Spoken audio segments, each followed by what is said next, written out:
Quinn and Cantera. 1-800-LAW-1010, 1-800-LAW-1010.com. Chaz Farcher from Martin Harvey's Audi on the phone. Yeah, Chaz, and you're the right guy to fill us in on this story, and I like the way you wrote it up in your post yesterday. For people who've seen those Justice for Harold signs out in Columbia County, we're going to kind of get to the bottom of it via the grand jury, right? This guy was beaten up at a 4th of July party or something? Yeah, so if you're driving around Columbia County, you can't miss these signs. They're all over the place. The whole incident stems from a party that occurred on the 4th of July at a deputy sheriff's house. And then you got this guy who just shows up beaten very badly, and the details are still kind of murky. There's been a lot of outrage in the community because no arrests were made until just recently. The grand jury handed out indictments against 4 individuals. Well, do we know? Are there theories? Well, wasn't the wife of the homeowner on the police force? Isn't that what people are speculating? And I don't want you to say what you can't, but... Right, so the homeowner is a local businessman who owns the Club Life Gym, and his wife was also a deputy for the Columbia County Sheriff. So he's that guy? He's the guy at the gym? I know that guy. He's that guy from the whole gym fiasco?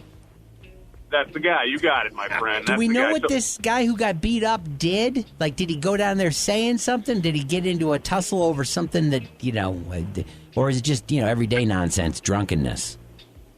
Well, and so it's one of those things where Harold Handy, the Justice for Harold guy, he got beat very badly, and exactly why depends on whose story you believe. So, the versions that have come out for the defendants is that Mr. Handy went to this party and was aggressive with other guests and started a number of altercations. Of course, there's a different version, and that's why you have a grand jury indictment against 4 individuals. But I would point out that a grand jury indictment is not a conviction. It just means there's enough evidence to allege a crime occurred. That's not a conviction, though.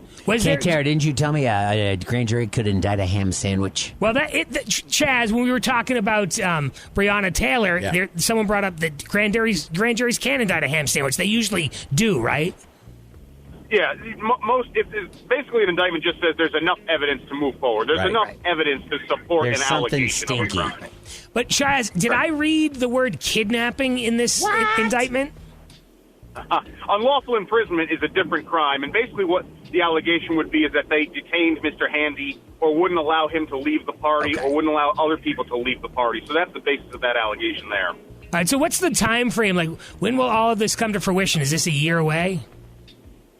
Usually probably be quicker than that, but given in this COVID corona world we're living in, who the heck knows? That most jury trials, assuming this is going to go to trial and not be bled down because the defendants seem to have taken the position they're going to defend these charges. Most trials now have been put off for some time, but generally 6 months to a year you might be looking at a trial on these matters. God, there's got to be somebody out there who wants to squeal on what happened inside this party anonymously. What does your gut tell you, Chaz?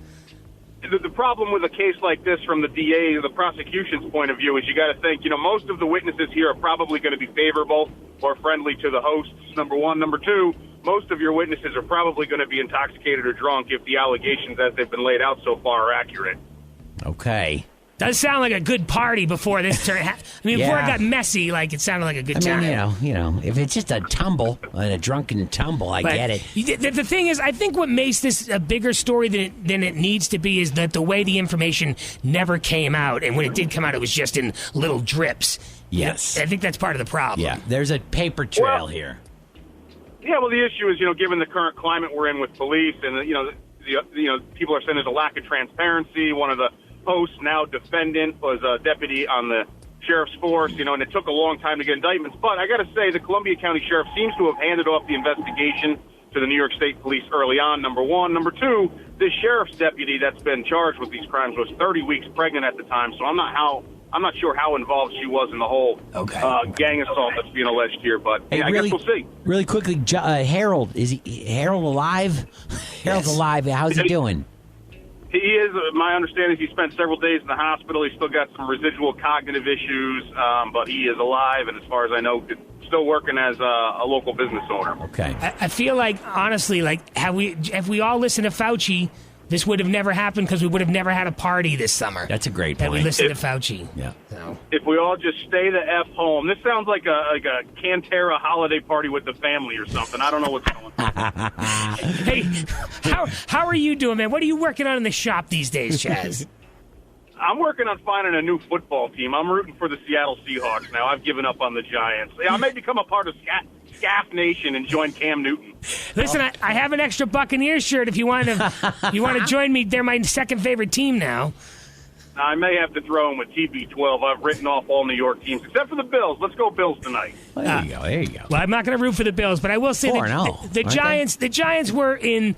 They're at least trending in the right direction, I think. Yeah, you don't jump off the wagon just yet, man. Yeah. We got some easy games coming up. Chaz Farcher from Martin Harding Mazzotti. Thank you, sir. Get on the back of that bus at one of these days, would you? Heavy hitter, come on. Yeah. 1-800. Yes, sir. Got to fix my hair and my face before they put me up there, but you got it. You're the best, Chaz. Thanks, pal. 1-800-LAW-1010. Take care, guys. 1-800-LAW-1010.com.